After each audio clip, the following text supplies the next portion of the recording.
Lenovo ThinkPad এর সবচেয়ে premium সিরিজের ল্যাপটপ, টাচ স্ক্রিন ডিসপ্লে, পাশাপাশি আপনি 360 ডিগ্রি রোটেট করে এটাকে ট্যাব হিসেবে ইউজ করতে পারবেন।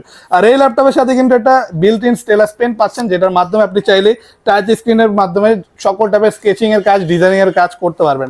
এটা কোরাই 5 এর 8 জেনারেশনের laptop, 16 GB RAM, 512 GB SSD দিয়ে অ্যাভেলেবেল পাচ্ছেন আমাদের শপে শুধুমাত্র 46,900 টাকায়। আর এটা হচ্ছে X1 Yoga, সবচেয়ে প্রিমিয়াম সিরিজের ল্যাপটপগুলোর মধ্যে Lenovo ThinkPad এর, যেটা পাচ্ছেন X1 কার্বন এবং Yoga দুইটার কম্বিনেশন, প্রিমিয়াম বিল্ট ইন কোয়ালিটির সাথে, ফুল রোটেটেবল আর 14.1 ইঞ্চি বড় ডিসপ্লের সাথে অ্যাভেলেবেল পেয়ে যাবেন, যেটার মাধ্যমে টাচ স্ক্রিনও কাজ করতে পারবেন। কিবোর্ড ব্যাকলাইট এবং লেটেস্ট একটা ফিঙ্গারপ্রিন্ট সেন্সর পাচ্ছেন। আর এটা কিন্তু খুবই পাতলা একটা ডিভাইস আর লাইট ওয়েট আর আলট্রা স্লিম একটা ডিভাইস, যেটা খুবই ইজিলি ক্যারি করতে পারবেন। এটাতে পাচ্ছেন চার্জিং সিস্টেম টাইপ সি, খুবই দ্রুত চার্জ হবে, চার্জিং ব্যাকআপও অনায়াসে আপনি 4 ঘন্টার মতো পেয়ে যাবেন। আর প্রাইসটা থাকছে শুধুমাত্র 46,900 টাকা, সাথে পাচ্ছেন 21 দিনের রিপ্লেসমেন্ট গ্যারান্টি এবং life time free service warranty.